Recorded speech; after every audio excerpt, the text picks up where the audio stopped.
Assalamualaikum, saya Akbar, Prodi Teknik Industri. Saya mau menjelaskan tentang alam gaib.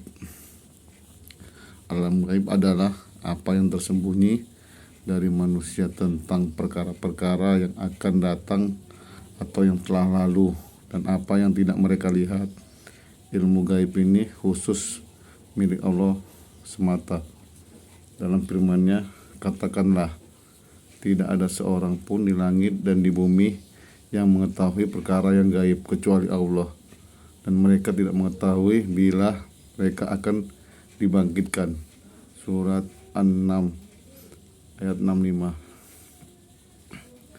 Maka tak seorang pun mengetahui yang gaib kecuali Allah Subhanahu wa taala. Namun terkadang Allah memperlihatkannya apa yang dikehendakinya dari yang gaib kepada rasul-rasulnya untuk suatu hikmah dan kemaslahatan.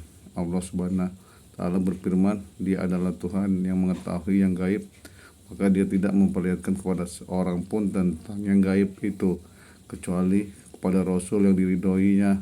Maka sesungguhnya Dia mengadakan penjaga-penjaga malaikat di muka dan di belakangnya. Al-Jin 26-27. Artinya, Allah tidak memperlihatkan sesuatu pun dari masalah gaib kecuali kepada orang yang dipilihnya untuk mengemban risalahnya. Allah memperlihatkan kepadanya apa yang dikehendakinya dari masalah gaib, karena bukti kenabiannya adalah mukjizat, dan di antara mukjizat itu adalah menggambarkan tentang masalah gaib yang diperlihatkan Allah kepadanya. Bagaimana kita mempercayai kepada yang gaib sedangkan Allah tidak memberikan kepada kita indera untuk mengetahuinya? Jika kita hanya bersandar pada indera dan akal untuk menentukan segalanya, maka kita akan tetap pada kejahilan mengenai apa yang ada di balik materi. Oleh karena itu, di antara hikmah Allah dan rahmat-Nya yang diberikan kepada kita, Allah tidak memberikan akal dan kelemahannya untuk mengetahui.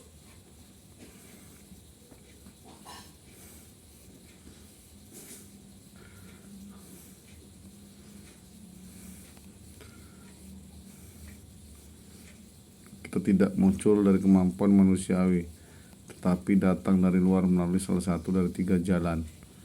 Yang pertama, diberikannya berita-berita ini oleh Allah kepada manusia melalui ilham, mimpi atau jalan lainnya yang tidak bisa direkayasa oleh manusia dan tidak dapat dihasilkan dengan cara ijtihad. Yang kedua, memperdengarkannya tanpa bisa diketahui siapa yang mengungkapkan yang sebenarnya telah mengatakannya, sehingga hal itu sampai ke telinganya yang akhirnya ia dapat mengetahui. Ketiga, yang paling sering, Allah mengutus salah seorang dari makhluknya yang pilihannya dan tak serta gaib dari maha kita, yaitu makhluk yang dinamakan malaikat, kepada salah seorang manusia yang dipilih oleh Allah, yakni Rasul, untuk menerima risalahnya dan memerintahkannya agar menyampaikan risalah itu kepada manusia. Dan tidak mungkin bagi seorang manusia pun bahwa Allah berkata-kata dengan dia kecuali dengan perantara wahyu atau di belakang tabir, atau dengan mengutus seseorang utusan malaikat lalu diwahyukan kepada dengan seizinnya apa yang dia kehendaki. Sesungguhnya Dia maha tinggi lagi maha bijaksana. Asy-Syura ayat 51. Masalah gaib yang merupakan iman di mana orang mengingkarinya dianggap kufur dan keluar dari agama Islam. Perbedaan antara kitab dan sunnah di sini perlu sedikit dijelaskan. Wahyu yang diterima oleh Nabi yang kemudian beliau sampaikan kepada umatnya, dan hadis yang beliau turunkan, keduanya adalah dasar memiliki kekuatan yang sama untuk dijadikan hujjah. Hal-hal gaib diberitakan oleh syarat dan wajib diimani, dan mengingkarinya nyatakan kufur yang berupa hisab dan setelah itu pahala dan siksa. Qadar, berita-berita di dalam Al-Quran mengenai pencipta langit dan bumi, penciptaan manusia, dan segala hal yang diberitakan oleh Al-Quran. Alam gaib itu ada bermacam-macam, diantaranya pertama, kegaiban yang tidak kita ketahui namun diketahui oleh manusia yang lain selain kita. Misalnya kisah Yusuf yang namun oleh Allah sesuatu yang gaib. sebab Nabi Muhammad SAW dan kaumnya tidak mengetahui kisah tersebut. Dengan indera mereka tidak melihat serta tidak pula mendengarnya. Kedua, kegaiban yang tidak diketahui oleh manusia, meskipun ada kemungkinan secara akal mereka dapat mengetahui sekiranya Allah mengemukakan waktu penciptaan mereka, seperti misalnya peristiwa-peristiwa yang pernah terjadi di bumi sebelum mereka dan berita-berita mengenai makhluk-makhluk yang pernah menghuninya. Meski secara real mereka tidak mengetahuinya. Ketiga, kegaiban yang tidak mungkin dapat diketahui dengan indera, tidak dapat ditentukan oleh akal, dan tidak dapat dimengerti hakikatnya dengan imajinasi. Contohnya sifat-sifat Allah dan segala makhluk yang aku bisa tidak Tuhan selain Allah. Yang digaibkan dari kita seperti para malaikat, jin, setan, keadaan hari kiamat, serta kejadian-kejadian sesudah hari kiamat, hisab, pahala, dan siksa. Iman kepada Allah adalah membenarkan dengan hati, mengucapkan dengan lisan, dan memperbuat dengan anggota badan, beramal. Dengan demikian iman kepada Allah berarti meyakini dengan sepenuh hati bahwa Allah Subhanahu wa Ta'ala itu ada, Allah Maha Esa. Keyakinan itu diucapkan dengan kalimat aku bersaksi dari Tuhan selain Allah. Sebagai perwujudan dari keyakinan dan ucapan itu harus diikuti dengan perbuatan, yakni menjalankan perintah Allah dan menjauhi larangannya. Itulah keimanan yang sesungguhnya. Iman kepada malaikat. Malaikat adalah kekuatan yang patuh, tunduk, dan taat pada perintah serta ketentuan Allah Subhanahu wa Ta'ala. Malaikat berasal dari kata malak, bahasa Arab yang artinya kekuatan. Iman kepada malaikat adalah yakin dan membenarkan bahwa malaikat itu ada, diciptakan Allah Subhanahu wa Ta'ala.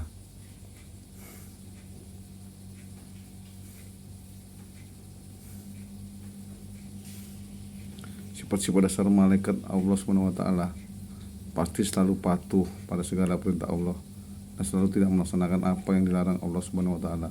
Tidak sombong, tidak memiliki nafsu, dan selalu bertasbih. Dapat berubah wujud dan menjelma menjadi yang Dia kehendaki. Memohon ampunan bagi orang-orang yang beriman. Ikut bahagia ketika seorang mendapatkan Lailatul Qadar. Fungsi iman kita kepada malaikat: selalu melakukan perbuatan baik dan merasa najis, serta anti melakukan perbuatan buruk karena dirinya selalu diawasi oleh malaikat. Berupaya masuk ke dalam surga yang dijaga oleh malaikat Ridwan dengan bertakwa dan beriman kepada Allah Subhanahu wa Ta'ala, serta berlomba-lomba mendapatkan Lailatul Qadar. C. Meningkatkan keikhlasan, keimanan, dan kedisiplinan untuk tidak mengikuti, meniru sifat dan perbuatan malaikat. Selalu berpikir dan berhati-hati dan melaksanakan setiap perbuatan, karena tiap perbuatan baik, yang baik maupun yang buruk, akan dipertanggungjawabkan di akhirat kelak. Iman kepada hari kiamat adalah hari akhir. Iman kepada hari akhir merupakan salah satu rukun iman dan salah satu akidah dari akidah Islam yang pokok, karena masalah kebangkitan di negeri akhirat merupakan landasan berdirinya akidah setelah masalah keesaan Allah Ta'ala. Hari akhir atau hari kiamat adalah hari binasanya atau hancurnya seluruh alam semesta. Hari kiamat didahului dengan tanda-tanda seperti keluarnya Dajjal, Ya'juj dan Ma'juj, turunnya Nabi Isa alaihissalam, keluarnya hewan-hewan besar, munculnya matahari dari barat, dan lain sebagainya. Sesudah hari kiamat, manusia dibangkitkan dari kematian dan mulai menjalani kehidupan baru di alam akhirat dengan fase berikut: Yaumul Bats, hari kebangkitan; Yaumul Masyar, hari berkumpul di padang masyar; Yaumul Mizan, hari pertimbangan amal; Yaumul Jasa, hari pembalasan.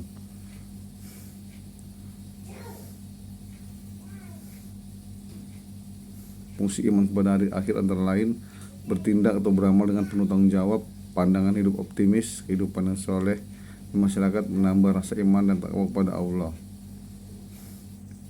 Iman kepada padang masyar. Iman kepada padang masyar adalah meyakini bahwa semua makhluk setelah dibangkitkan dari kubur dan dikumpulkan akan digiring ke masyar, yaitu suatu tempat berkumpul berupa padang putih yang luas, rata dan lurus, tidak ada keelokan dan gundukan, tidak ada bukit yang dapat digunakan manusia untuk bersembunyi atau jurang untuk berlindung dari pandangan mata. Masyar adalah suatu tanjakan yang membentang tanpa naik turun. Mereka akan digiring ke sana secara berbondong-bondong. Tingkatan manusia dalam giring-giringan menuju masyar ini berbeda-beda sesuai dengan amal perbuatannya mereka di dunia. Ada yang menaiki kendaraan, itu orang yang bertakwa.